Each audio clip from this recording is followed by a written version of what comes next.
चंद रोज पहले वज़ीर-ए-आज़म से मुलाकात के बाद अच्छी बातें करने वाले अली अमीन गंडापुर ने एक बार फिर शहबाज शरीफ को फॉर्म 47 का वज़ीर-ए-आज़म कह दिया। इस्लामाबाद की अदालत पेशी के बाद वज़ीर आला खैबर पख्तूनख्वा ने कहा कि वो फॉर्म 47 के वज़ीर-ए-आज़म से क्या बात करें, इनकी हुकूमत ही चोरी के मैंडेट से बनी हुई है, इन्हें अवाम ने वोट नहीं दिया। 13 मार्च को अली अमीन गंडापुर ने वज़ीर-ए-आज़म शहबाज शरीफ से मुलाकात को मुस्बत करार दिया था। वज़ीर आला खैबर पख्तूनख्वा ने वज़ीर-ए-आज़म की यकीन दहानियों पर भी इत्मीनान का इजहार किया था। आज ये मेरी पहली मुलाकात थी वज़ीर-ए-आज़म साहब के साथ, बड़ा पॉजिटिव रहा। उन्होंने फुल सपोर्ट किया कि दहानी कराई, अच्छी बातचीत हुई, पॉजिटिव हुई। जो वादा किया गया वो उन्होंने इंश्योर किया कि जो बात हम करेंगे। वज़ीर-ए-आज़म से बात हुई कोई? यार वो खुद फॉर्म 47 वाला है, उससे मैं उसको क्या बात करूँगा, की बात करूँगा उससे। बाकी ये जो हुकूमत बनी हुई है ये मैंडेट के बगैर है, अवाम ने इनको वोट नहीं दिया, मैंडेट चोरी हुआ है। रहनुमा पीपल्स पार्टी फैसल करीम कुंडी कहते हैं कि वज़ीर आला खैबर पख्तूनख्वा बाहर डायलॉग मारते हैं, अंदर वज़ीर-ए-आज़म के पाँव पड़ जाते हैं। अली अमीन बाहर कहते हैं कि वज़ीर-ए-आज़म को नहीं मानता, अंदर मिन्नतें करते हैं। वज़ीर आला खैबर पख्तूनख्वा के बयान पर रद्द-ए-अमल देते हुए फैसल करीम कुंडी ने अली अमीन को कहा कि यकीन नहीं आ रहा उन्हें कि वो वज़ीर आला बन गए हैं। अगर उन्हें वज़ीर आला बन जाने का यकीन होता तो सर फाड़ने जैसे गैर जिम्मेदाराना बयान ना देते। मैंने वज़ीर आला खैबर पख्तूनख्वा को देखा है, जब वो बाहर आते हैं तो डायलॉग मारते हैं, जब अंदर जाते हैं तो वज़ीर-ए-आज़म के पाँव पड़ जाते हैं। अंदर जाते हैं तो वज़ीर-ए-आज़म की मिन्नतें करते हैं, बाहर आते हैं कहते हैं मैं वज़ीर-ए-आज़म को नहीं मानता। नहीं मानते तो बैठे तो वज़ीर-ए-आज़म के साथ होते हो हाथ बांध के। अगर कोई रिश्वत की बात होती है, नैब मौजूद है, बाकी इदारे मौजूद हैं, ये मौजूद नहीं है कि आप लोगों को बोलें कि आप सिविल नाफरमानी टाइप करें, आप अगले का सर फाड़ दें, आप अगले पे वो कर दें। तो ये चीज़ें मैं समझता हूँ कि उनको समझ लेना चाहिए। मेरे ख्याल में आज तक उनको ये यकीन नहीं आ रहा कि वो वज़ीर आला बन चुके हैं। अगर उनको यकीन आ जाए कि वो वज़ीर आला बन चुके हैं तो मैं समझता हूँ कि वो इस किस्म के स्टेटमेंट्स दे देंगे। साइफ़र के हवाले से भी उस दिन जो यूएस में एक कमेटी में जो है वो पेश हुए, जो साइफ़र का इनकी जो फ़िल्म है उसकी मैं समझता हूँ कि वो आखिरी किस्त जो थी वो भी ख़त्म हो चुकी है। अब दोबारा ये जो है रीमिक्स फ़िल्म लाना चाहते हैं, साइफ़र करके। वहाँ जब जाते हैं तो कहते हैं मैं पाकिस्तान की इस्टेब्लिशमेंट ने निकाला, यहाँ जब आते हैं तो कहते हैं मैं जो है अमेरिका ने निकाला।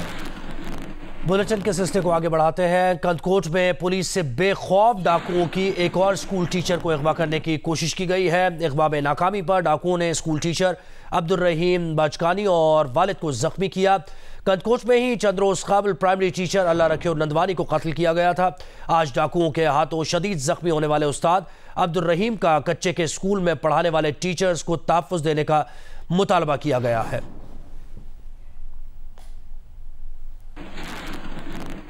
वो जो 7 बजे टाइम हुयो, मां पंहिंजे स्कूल में वञी रहियो हुअसि, मूंसां गॾु पंहिंजो वालिद साहब साण हुयो। जीअं असां वञूं पिया त ओघाई लाड़े जे क़रीब जेका फाटक आहे उन खां हेठि असांखे ख़बर न पियो ओचितो 3 हमरा निकिता ऐं उन्हनि असांजो अॻु वरितो त उन्हनि असांखे इहा ॻाल्हि कयो तव्हां ॿई हलो। असां हलण खां इनकार कयोसीं। उन्हनि असांखे बंदूकनि ऐं कुंदा मशीननि सां लठनि सां असांखे मार बि ॾिनी ऐं जेके तव्हां फ़ोटो पहिरियों तव्हां वठी चुका आहियो। ऐं उन्हनि असांजो मुज़म्मत करण ते असांखे उन्हनि सिधियूं गोलियूं लॻल सबबु मुंहिंजे हिते मथे में जेको आहे त गोली लॻल आहे नेरड़ मां, ऐं गोली क्रॉस थी वई ऐं मुंहिंजो वालिद साहब जेको आहे उनखे बि हिननि सख़्तु ज़ख़्मी करे विधो आहे। उनजी हथ में जेको आहे त बाज़ू बांह उतां खां टुटी पियो आहे। असां उस्ताद आहियूं, असां उस्तादनि खे बिल्कुलु ॾिनो वञे त असां जेको आहे त उस्ताद हैवाननि मां इंसान खाईंदा आहियूं, छा उस्तादनि खे बि मारबो आहे छा? कंदकोट के कच्चे के इलाके करमपुर में मकतूल प्राइमरी स्कूल टीचर के कत्ल में मुलव्विस डाकुओं के खिलाफ पुलिस और रेंजर्स का मुश्तरका ऑपरेशन चौथे रोज भी जारी है। नुमाइंदा जियो न्यूज़ मुकेश रुपैता ने ज्वाइन किया है। मुकेश बताइएगा इस ऑपरेशन से मुतालिक तो बताइए, लेकिन एक और टीचर को अगवा करने की कोशिश की गई है। इतने बेखौफ ये डाकू हैं कि एक मसला मीडिया पे हर तरफ हाईलाइट भी हो रहा है, इंतजामिया के बारे में सवालात भी उठ रहे हैं, लेकिन वो अगवा करने की कोशिश फिर भी कर रहे हैं किसी टीचर को।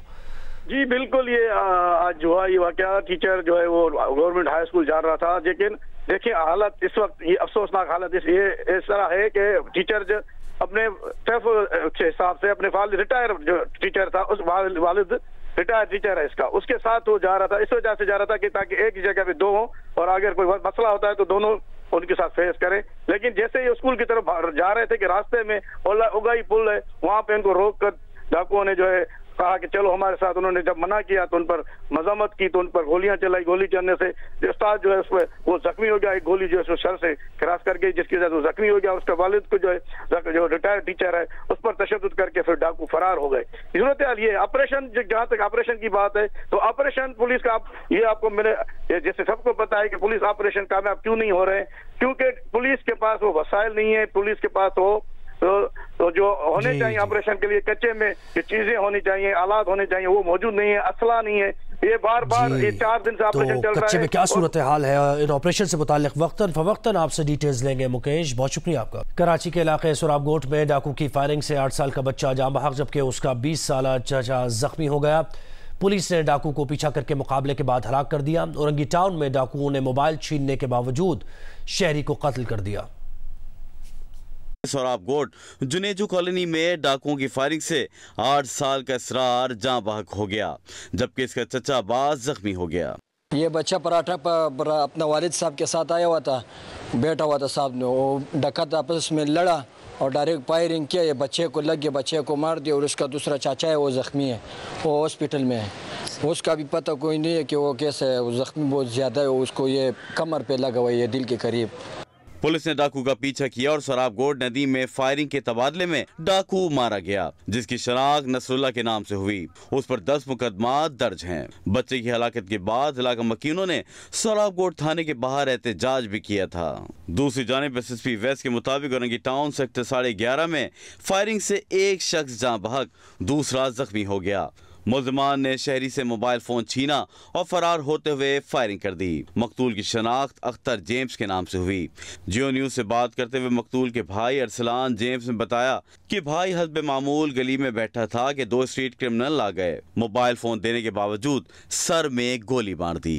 2 लड़के आए बाइक पे, मोबाइल स्नैच किया और गोली मार के चले गए। तो कोई मज़ामत की थी? ये यार एक्चुअली मुझे सही इसका पता नहीं है, लेकिन बस वो बच्चा बता रहा है कि बस मोबाइल लिया और गोली मार। मकतूल के भाई ने कातिलों को गिरफ्तार करके इंसाफ फरहम करने का मुतालबा किया है।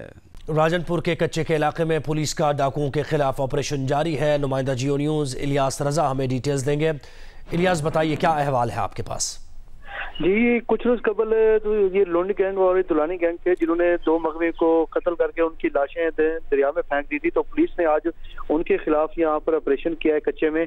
तो ये 5 घंटे तक ये मुसलसल दोनों तरफ फायरिंग का तबादला जारी रहा। तो DPO राजनपुर की क़यादत में ये ऑपरेशन हो रहा था। तो DPO के मुताबिक इसमें 1 डाकू फायरिंग से हलाक हुआ है और 3 डाकू इसमें जख्मी हुए हैं और एक पुलिस एहलकार भी जख्मी हुआ है।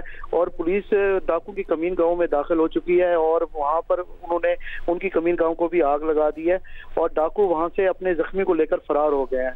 और पुलिस के मुताबिक कि फरार डाकू का ताक़ुब जारी है और ये डाकू अब कच्चे दरिया के जजीरे नुमा इलाके की तरफ फरार हुए हैं। तो पुलिस ने इलाके को घेरे में लिया हुआ है और वहाँ पर इस टाइम सर्च ऑपरेशन भी जारी है। जी, बहुत शुक्रिया इलियास रजा, आपने डिटेल्स दी।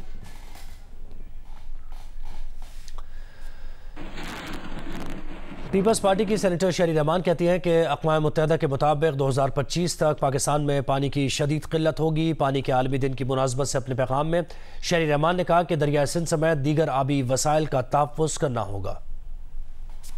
जो हमारे आबी ज़खायर हैं, चाहे वो कनाल हो, बराजेज हो, दरिया हो, ख़ासतौर से दरिया सिंध जिसकी सतह कोटरी बराज के बाद तो बिल्कुल ही ख़त्म होती जाती है, हमें उसे बचा के रखना है।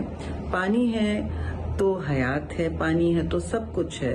और अक़वाम मुत्तहिदा ने कहा है कि 2025 तक पाकिस्तान में पानी की शदीद किल्लत होगी।